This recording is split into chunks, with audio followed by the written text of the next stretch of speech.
Khari Blasingame joins In the Calm. Khari is the fullback for Chicago Bears and shares the inspiring story of his journey, both physical and mental, to reaching the NFL. He opens up with us about mental agility and what the pursuit of one's dreams looks like in the long game. Khari shares his actionable tips and tools for mindset, growth, and life fulfillment. And you guys know how much I love utilizing mindset, especially the athletic mindset in our everyday pursuits. We dive into the power of strength building, remaining humble, and learning to value helping others in your life. A husband, father, professional athlete, investor, mentor, and podcast host. This episode is going to deeply inspire you. Let's dive in. Welcome to In the Calm. I'm your host, Georgiana Alexander.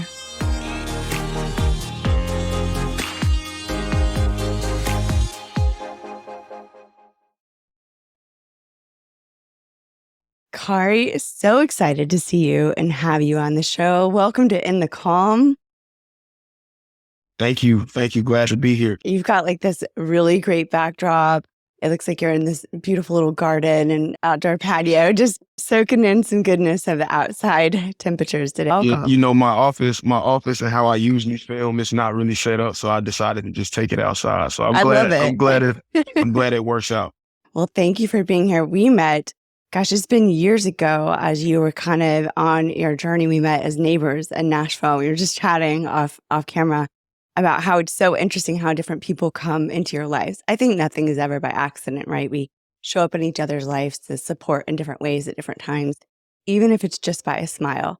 We were talking about how I had a little Yorkie before she passed on, and you were that person for her and for me too. Whenever I would see you and now your beautiful wife, she would just flip out and melt and roll over and come see you. So It's just certain people really impact your lives. And it's been so cool to get to see you on your journey. And now here getting to talk about that and share that with this community. No, I appreciate it. And I appreciate you having me on. Like you said, from neighbors to now, podcasts, I guess, participants. And you're a host. I host my own. And it's just really cool. So I'm glad you thought of me and to reach out and to have me on your pod. So I'm excited. Let's dive into it. Let's do it. All right. Well, I would really love for you to talk about, we see the Khari now, we see people can see your accomplishments and what all this hard work and this focus has created. But take us back to really your origin story. Did you feel like athletics was always the driving point for you, or where did that really begin for you? So I started playing sports when I was 5 years old. And my sister did too. She started playing, softball and basketball, but I started playing t-ball and basketball. But really the first thing, and this really comes from like my family, my mom and dad, was education, right? So we always had to have good grades in order to participate in what we love to do, which is sports.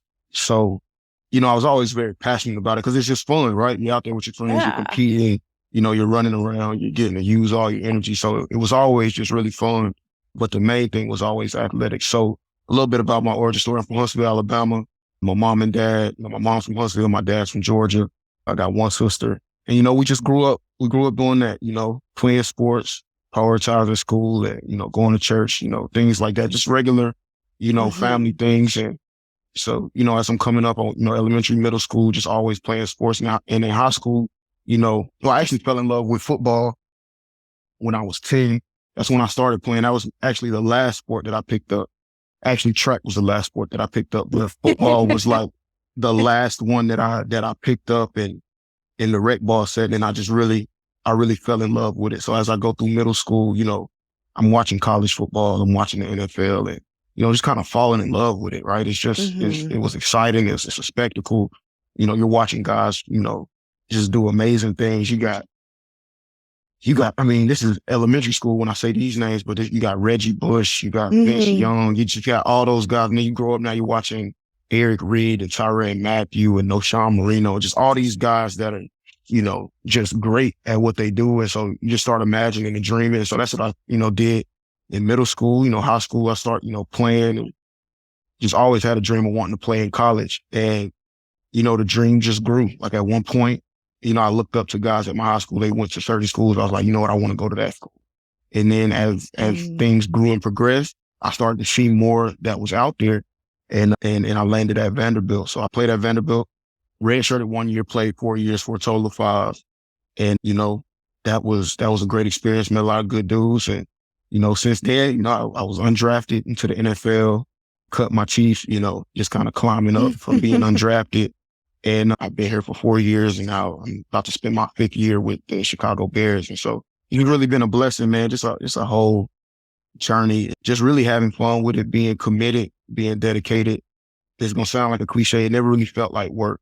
Like I always loved waking up, going to work out, being with my team, going to practice, just trying to get better. It just always felt like a challenge, but a fun challenge, right? Like something that you're privileged to get to do. So that's a little bit about my, origin story to answer that question. I love that. And to go back, I love what you said about the dream grew. I think that's so powerful because it's like there were pieces to this that you didn't really even could comprehend until you were on the path, and then you could see it grow and you could look to others and then envision yourself with what you wanted to do with that, not necessarily emulate their career, but to really show up in a way that was authentic to you. That's an incredible thing for anyone listening, whether they want to become a pro athlete or whether they want to find that dream for themselves, that sometimes you got to put one foot in front of the other and let things evolve and let things expand, and that path can show up. And also what you're saying about that it just never felt like work to you. And, when you're doing the things that you love and you're finding that flow state of what's natural to you and what's really meant for you, I think that's how it feels for people. It's like you show up and you do the hard work, but it doesn't even feel hard because you just feel so happy that you're getting to do it and that you get to show up and see that grow and dream. Yeah, that's amazing.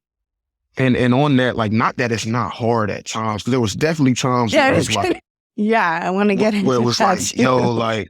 like I remember my freshman year, we had a Friday finisher, and it was probably one of the hardest things I've ever done, like in comparison, right? You know what I'm saying? Right. Like my capacity wasn't there to be able to work out like that. So, I did it. It was hard. And I'm, along with missing home, along with, having to make new connection with guys on the team, being a young rookie, it was hard, man. And I really, at one point, because I had an academic scholarship to a school called Tuskegee, and one of my really good friends went there. My sister went there, and I'm like, man, I should have just did that, But I felt that for like a day, like that one day after the workout, called my dad, talked to him, and then you just really realize, like, that's just part of it, like. Like even those hard parts, like you grow to like those hard parts because you know that that's really the only place where you're going to actually get better. So. Yes, I say that all the time, that if like when we can learn that when we hit these hard places, that at first it's just like anything, right? Like when you're showing up to the gym for the first day, if you've never been to the gym, it's going to feel like hell. Like you're going to hate every second that you're there, most likely, because it's just so new and uncomfortable, just like every new hard place that you reach. But when you can kind of shift your perspective and your mindset to take those in as knowing, oh, wait, I remember this. This is the moment when things are about to get really good because I know I'm going to show up for this and grow past this. And then the next level is going to open up. I love it. You said it. That's like perfect segue. Just side note too, we share like family in Huntsville. I have family in Huntsville and family in Georgia too. So that's like a cool little side note. I was like, oh, I didn't know that. No, it makes sense. Cool. No wonder we're like friends. But like going back to that mindset and that challenge mindset, do you feel like that was something that you learned along the way? Or did you have tools that really helped you kind of recognize, oh, okay, I want to keep showing up for this. I want to keep overcoming this challenge or this next level. Was that just something inside of you? I think it's a little bit of both. I think it comes from my parents, not allowing me to quit when things get hard early. So you kind of learn that you have to see things through, So it's a mixture of that. And then it's a mixture of like, you do learn it along the way. So once you do learn it that first time, and then that second time, and that third time, you keep pushing past and you keep seeing your body and your life your emotional strength and everything like grow and learn through the hard things. Once you get to the next one, it's like, all right, this is hard, but on the other side, it's going to be pretty nice. So I'm going to just go through it, whether I win or lose, because you never know how anything's going to play out. You know, you can try to predict it, you can try to figure it out, but the main thing is keep going. Just keep going. And if you keep going, a win is going to come out of that at some point. And I hate to like be cliche about it, but like it could be 5 years down the road. It could be 10 years down the road, but a win is going to like, but if you quit, you know the outcome. Like if you stop, you know what's going to happen. You're like, you won't win. You're not going to get what you want. So you can't do that because you know the outcome of that is it's not going to reward you with anything. So, but if you keep going, eventually you'll get a reward, you know? Yeah, I love that. And I love that it was something ingrained, kind of going back to your parents, and the education was so important to them. And I think that, you know, that's something that a lot of people maybe undervalue, is that discipline that comes from education and the discipline that comes from athletics. I can see that a lot when I'm talking with people that are very achieved in athletics or in education, where there's this mindset, and it's something just like for you, where it's not necessarily something that's just glaring in your face that was like ingrained into you, but what was ingrained was to not give up, was to believe in yourself and keep seeing the vision of where you wanted to go and showing up for that. We had a similar thing in my family. My mom only gave me like 3 minutes to have pity parties. So there was never room for the pity party or anything like that. Like you had to keep kind of going forward and working out through the hard stuff. And it serves you well. And I think that that's something that a lot of people, if they didn't have someone in their corner pushing that and saying, hey, this is normal, keep going, they don't necessarily have that framework to understand that the reward, it might be right on the other side of that challenge. Or as you said, it might be 5, 10, 20 years down the road. And it really comes back to instilling that mindset within yourself of just trusting the journey and the process. And that's sometimes longer than just, you know, in the immediate. And so you are putting in that work to elevate yourself as a person and for your personal journey. And you're right. Like I see it in my life. Like there might be something that's like 10 years down the road and then it clicks. I'm like, oh, wow. Like that's why all of this happened. That's why I learned these skill sets from that challenge, because it's serving me here 10 years down the road. And it's like the pathways lined up and now everything's in beautiful alignment for me to have known what I needed at that time. But when people don't have that background, they don't necessarily know it. So I love that you're saying, hey, like just keep working through this and forward. Yeah. Yeah. Because human nature is baseline is, okay, we want to go to the path of least resistance, right? We wanna, you know, we want to, and not saying that in a negative way. Like sometimes you have to do that. Sometimes that's the smart thing to do. You don't just go seek out challenges and hard stuff. You know what I'm saying? Just, you know, ignorantly. Well said, like yeah. Well said. That's a smart thing to do. But sometimes when it's your only answer, you just gotta go. You can't, if you resign to your baseline tendency or the human baseline tendency, then you're probably not going to get very far. Mm-hmm. So how did you see that? I mean, I feel like we can kind of get the gist of how this applied through your career and now in this transition into your pro career. But for you, like what were some key points that you really had to pull that out of yourself? I would say, you know, the first one, I mean, it's at every stage, right? So in high school, you know, I even had some in middle school, but that's not, I mean, in the grand scheme of things, that's probably not very impactful. But in high school, you know, I always felt like I was the best in my region, like the best in one of the best football players in my state. And the offers just weren't flowing in. Like our team wasn't very good for the first 3 years. So all the way to the junior year. But my senior year, we got a new coach. We started putting stuff together. We made it to the playoffs and I ended up getting offers. But I always just felt like, you know, the cliche, they're sleeping on me or you know, this and that. But yeah, at that stage, it was just realizing that, okay, as long as you can play, as long as you providing value and it shows up on tape, it shows up on the field, then, you know, that doesn't really matter. In college, you know, I had to move positions twice. I came in as a free safety, then I moved to linebacker, then I moved to running back.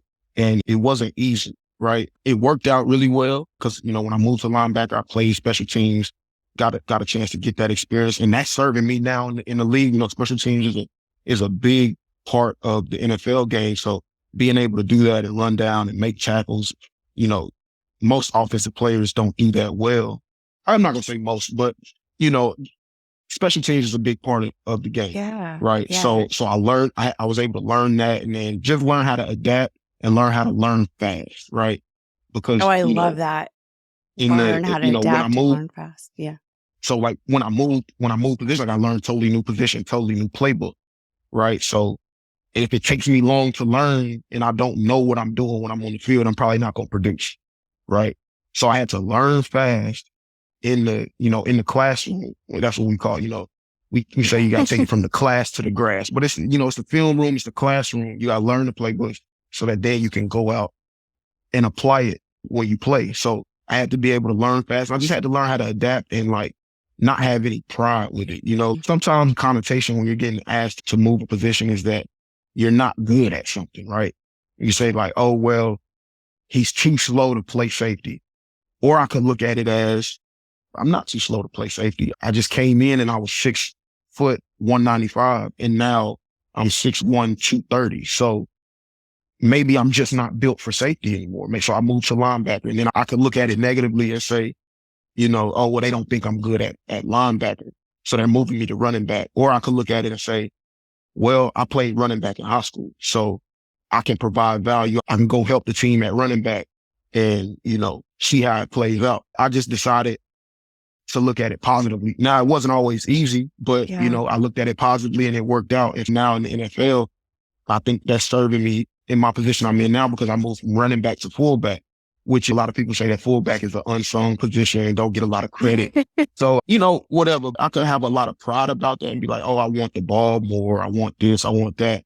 Or I could look at it and be like, I'm really blessed to be in the NFL. So in whatever way I can help the team or organization that signs me up, I'm going to do that. It really taught me my whole career. It taught me how to not have too much pride. Some pride is a good thing, but too much pride is, I think they call it like hubris, right? So too much pride is a character default. So it taught me how to not have too much pride with being asked to adapt and being asked to perform a different job than I thought I was going to have to perform. I think those would be like the 3 points in my career. And then in the league, just learning how to deal with things that are out of my control, things that, you put the work in, different things like that. And, some contract situations, roster, where you end up, it's not always in your control, but you roll with the punches and try to make the best of it. I love that. That was a really long-winded way to answer the question.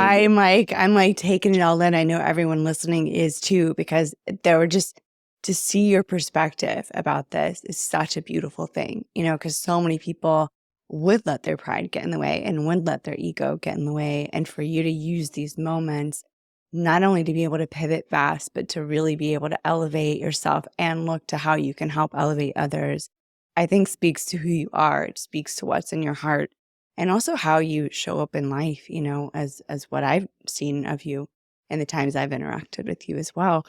It's such I appreciate you saying that. Thing. No, it's the truth. You've got like just this radiance of goodness about you.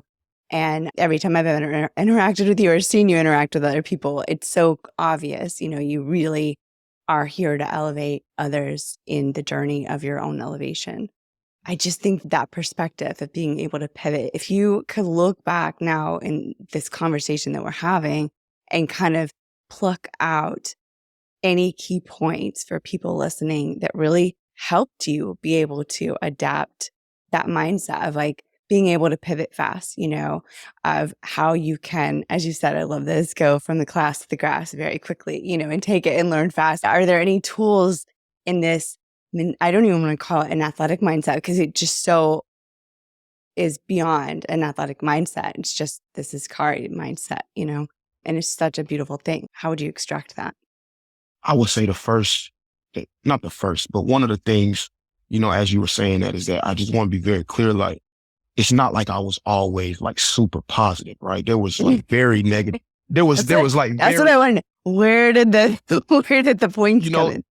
There were very, very negative moments But I think, like I said before, I think I've been blessed with a great mother and father, great support system that I'm like, okay, I can take it to them and you know, through some tough love, through some just love in general, they're able to be like, all right, so what are you going to do? Are you going to wallow in it? Are you going to quit? Sometimes my dad, and you know, it would piss me off in the moment, but he would be like, all right, then quit.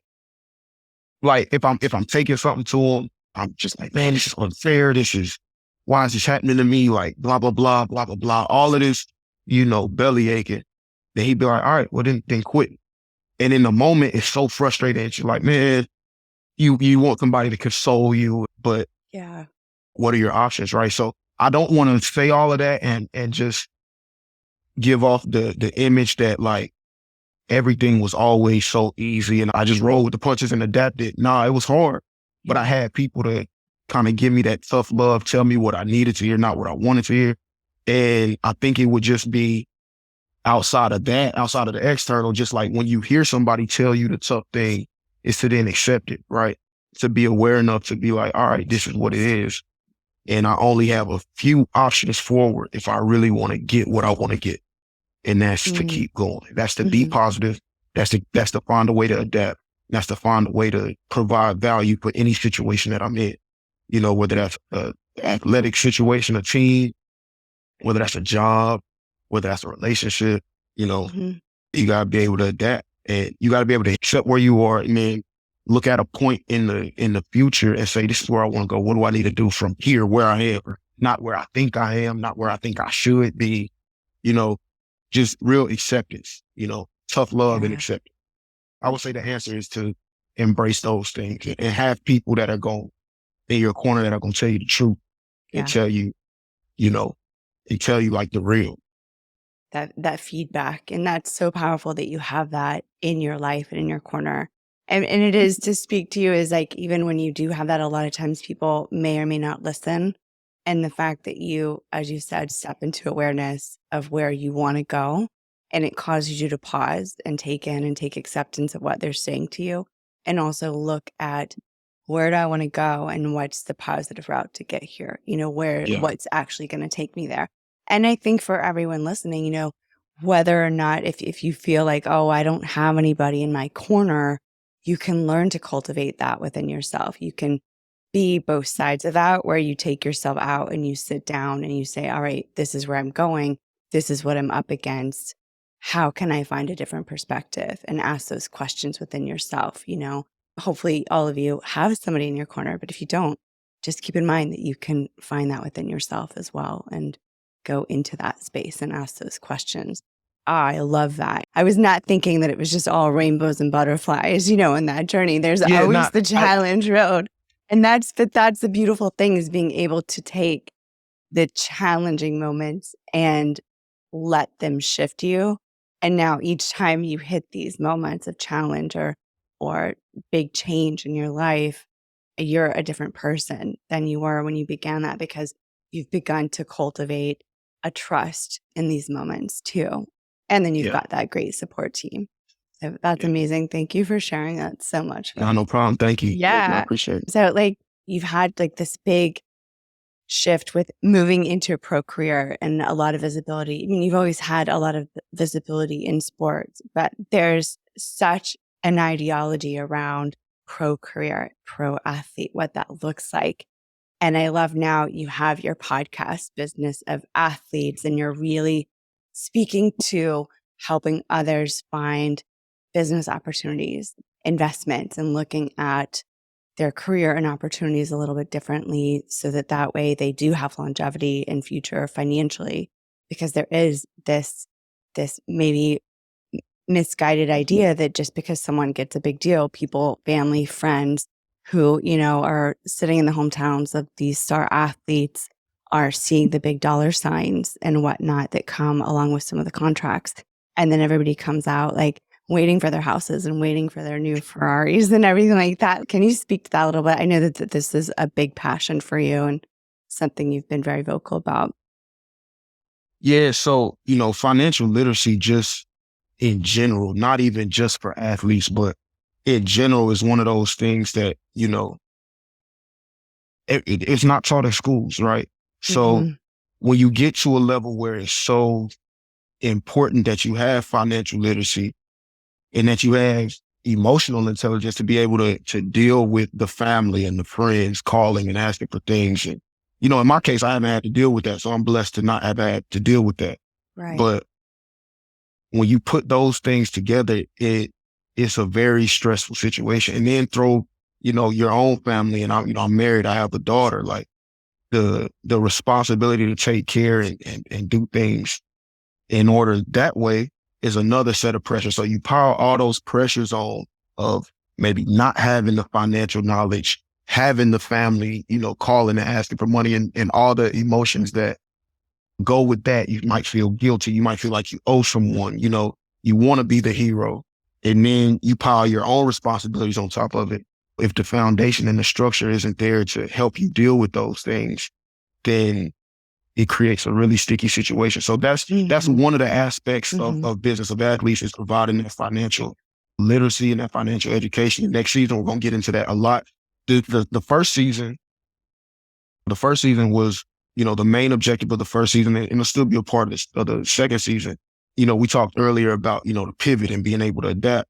And what happens for most athletes, like 99% of athletes, even the pro athletes, is that, you know, once you're done playing, you still have to have a second career, right? You still have to have something to do for the other 50 years of your life, because you're going to be done playing on average at 28, if not sooner.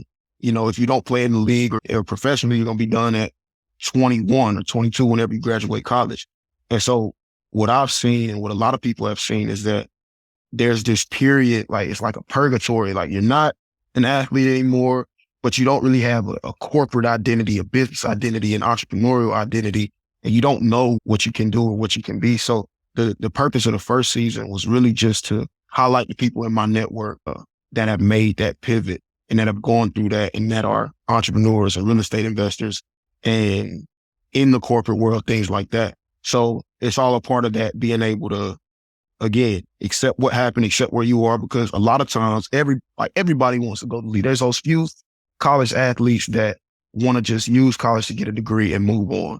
But in my experience, everybody wants to go to the league. But when that doesn't happen, you got to deal, like it's kind of traumatic. Like it's kind of, you have to deal with that. Like a whole part of you is going to, I don't want to be too dramatic about it, but a whole part of you is going to die, right? Like for a majority of college football players, basketball players, basically like anybody who's playing college sports, especially at a D1 level, they've always been the best. They've always been recognized for being the best.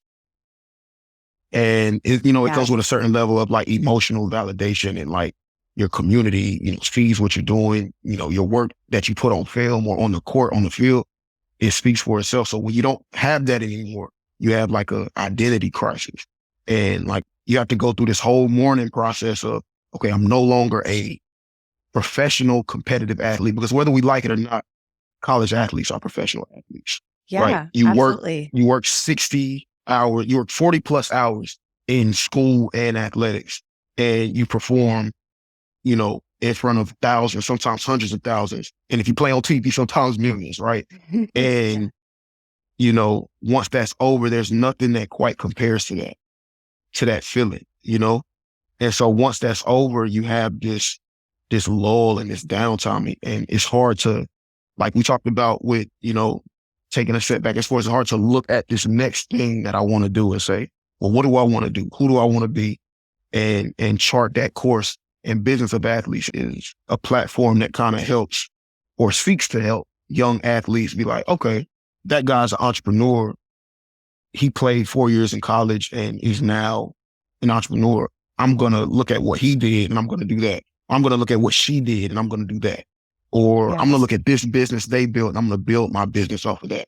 Or I'm going to go into the corporate world and be a part of a corporate team and execute and perform just like I performed on the field in a corporate setting. Because all of those, you know, all of the intangibles that make you a great athlete can make you a great team member in the corporate world. So I say all that to say that's the purpose of Business of Athletes, is to, one, alleviate that pain and that suffering and that time of, you know, no longer being an athlete, and also to provide financial education. I got really long-winded there, but No, that's business of athletes. it's so important to, as you spoke to earlier, that the dream grew as you grew, right? But for so many young athletes and even athletes that are ending their career in pro capacity, where is the visual of that? Like, how are you looking to other people? So I love that you're showing the possibilities and planting those seeds for people, because I believe there is a pretty high even suicide rate among people whose career ends, or maybe they have an injury or things like that, because they just don't know what to do and where to go. I have a friend who has gone through that journey as well and shares his story. And so it's so powerful that you're motivated to show up and provide this platform for others to learn not only where they can invest their money and how that can look, and really learn, as you say, that financial literacy in ways that just aren't being shown in our culture, and in school. And why isn't that being shown in school? We could get into a whole other conversation about that. There's a big rabbit hole for that. Oh There's a huge man, rabbit hole for that. yeah, like how incredible would that be for our young minds to be able to understand the value and purpose and how to put that together and actually grow and build a foundation financially and otherwise. But yeah, this is incredible that this is your calling and your passion, and you're also sharing that off the field as well, especially because you do have such a visibility in the world. Appreciate it. I appreciate it. Thank you. So what really inspired you into investing and into this platform? I mean, was it because you saw others in need of this, or where did that inspiration really come from for you? A bunch of places. So, I mean, I've always been interested in like business and making money, like ever since I was a kid, like it's always been like, how can I put my best efforts and my imagination into making money? But, my dad was, really instrumental in that. And so I talk that's going to be a thing throughout this conversation, my I love parents it, and though. my upbringing. But my dad, he taught us, me and my sister, a lot about the fundamentals of, just basic index investing and things like that. And it's hard to learn it when you're not actually in the game. So besides just, wanting to be able to make money and my dad teaching us about it, I would say it was the COVID crash. So I had a small portion of money in an index fund. And to be honest, I was scared to put more in, right? Right. There was a lot of unknowns. I was scared to put more in.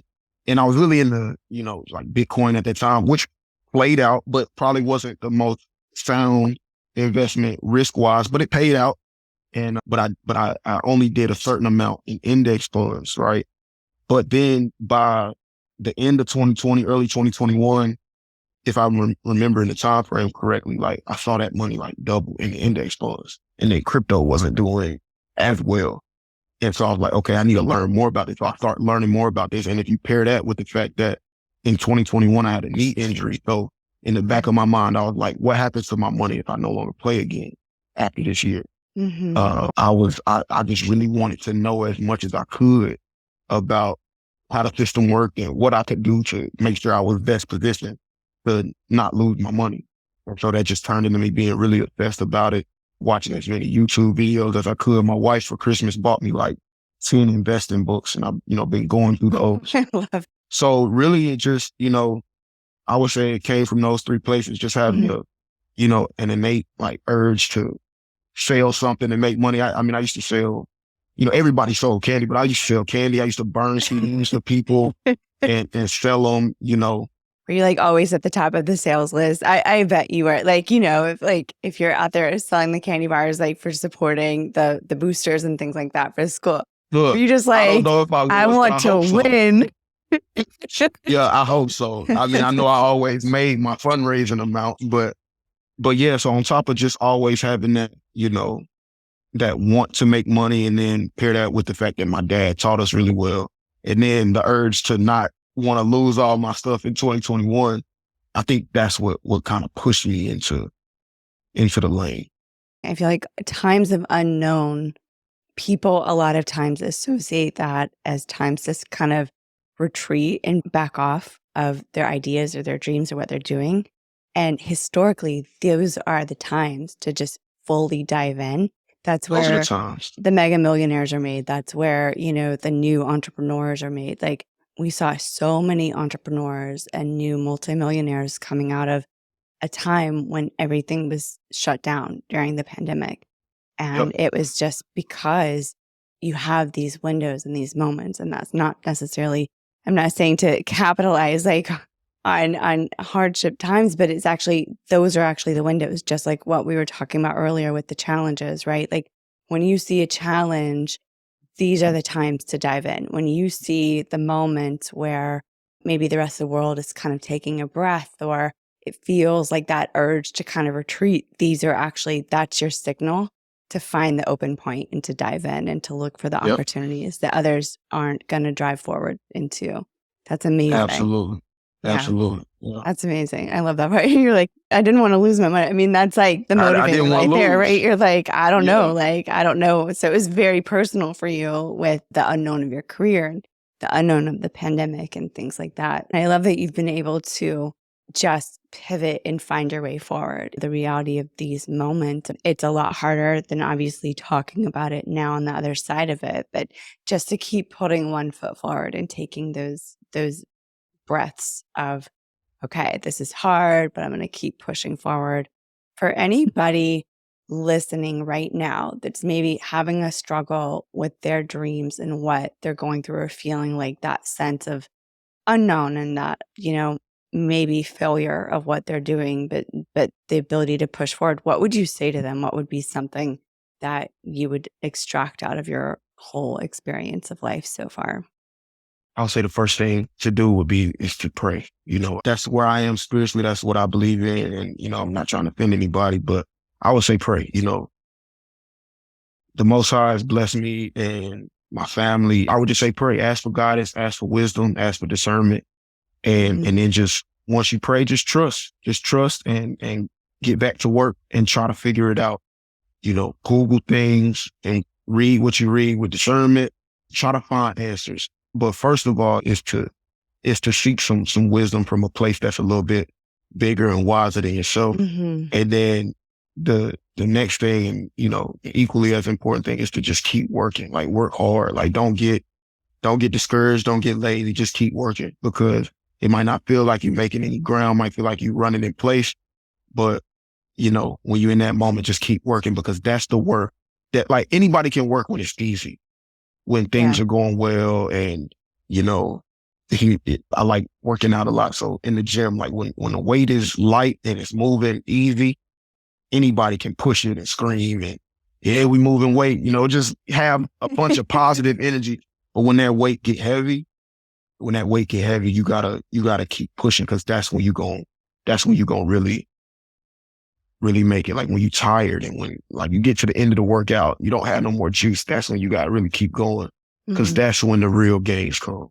So, I mean, that would be what I would say. I hope I answered your question. But, oh yeah, no, that's yeah. beautiful. And I would agree, just to touch back on that. I mean, pray and look at that higher source, whatever name you call that, whatever you associate to. That's my first step too, is in prayer. You got to stop. You got to go inward. You got to seek the answers. And then you got to be open to what you hear and trust in what you hear. Those have been game changers in my life too. I love that you said, number one, stop and pray and put that into action. And then, I love a good gym analogy too for anything. I love a good sports analogy and a good gym analogy, because, it's just so clear cut, right? Like, show up for the pain.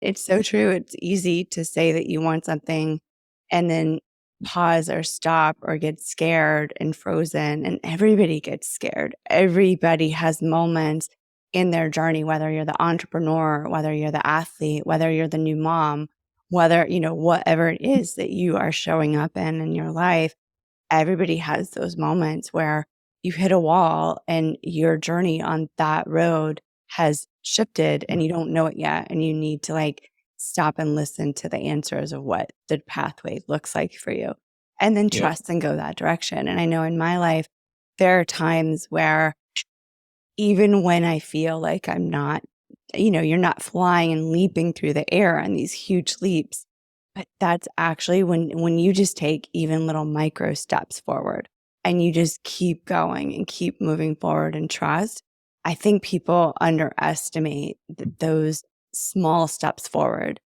If that's all you can take is that micro step forward, those are bigger leaps than I think people realize and recognize they are, because they keep you in trust and they keep you in motion. Yeah, they do. And they add up. They add Yeah. up. It's like compound interest. That 50 cents, that 50 cents turns into $1. Then that dollar turns into two. Then that two turns into four. And next thing you know, if you've done it long enough, you know what I'm saying? Yeah. Like, and then it's an exercise in faith too. Like keeping the work, staying working is an exercise in faith, right? You can't say, oh, I believe it's going to get better, and then don't work as if it's not going to get better. Like it's like a feedback loop, you know? Yeah. If I'm going to continue to work as if I know I'm going to get where I'm going, even though it doesn't look like it, eventually when I get, like, it's a feedback loop. Small wins add up. All small wins add up. So, you just got to try to get a bunch of small wins every day, or maybe one small win every day. You got to try to go get small wins. That leads me to the question. So for you and your vision of the things that you've wanted, do you sit and, like everybody's got like their vision boards or their future vision of self and what they want. How does that show up in your life? Like what's been kind of the steps that you've taken to create that vision? I would say so, a lot of times it's writing it down. One of my friends, Darius, shout out to my boy Wiley. I'll talk to him about a goal, and, he'll be like, hey man, you got to write that thing down. You got to write it down. My dad tell me to write it down. My wife tell me, to write my goals down in college. Before I had my best year, I wrote some goals down, and some of them came true. I got close to some of them, but didn't get all of them, but it's better than where I probably would have been if I didn't write it down. So I think just writing down the goal, making a list saying, all right, this is what I want to get. And then, put a process together, right? Because you can have a goal, but if you don't have a process, it's nothing. It's just a wish list. You know what I'm saying? So you put a process together, and you have people who can lead you on the process. And I'm fortunate that I have people who can, lead me on the process and show me, hey, if you want to do this, this is what you need to do. And what happens in my experience, and I don't know if it's the same for everybody, is that in my experience, when I write something down, for example, with the podcast, I write down, okay, I want to have a podcast that does this, says this, I want to put out this many episodes. I do it. I might not get to all of the super lofty goals, but somewhere along that way of getting maybe 3 out of 5, I meet somebody who can push me to number 4 and then push me to number 5. Yes. You know what I'm saying? So it's like, you're never going to meet that person or go get that information or find that next step if you don't get out there and try. You know what I'm saying? Yeah. And I'm sure you might have experienced the same things with podcasting, but it's always like, oh, well, who wants to hear what I have to say? Oh, if I put it out and only 15 people watch it, or, only this many people watch it, or it doesn't get the likes. You just got to go, because that 15 turns into 30, and 30 will then turn into 60. Before you know it, you're where you thought you could never be. And that's the key too, writing down has been a huge practice for me my whole life. I love the act of writing down.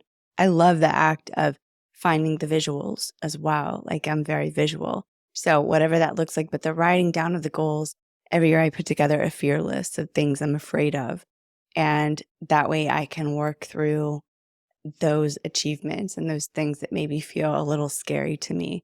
And it's amazing every time I look back on that list, how many of them just started happening and coming together. And just like you said, it's like, you got to be open to letting the mentors and the teachers and the community that can help you show up in your life. Because as you take step forward and you have set that intention of writing down, it's like the whole world conspires to work with you and help you on the things that are meant for you.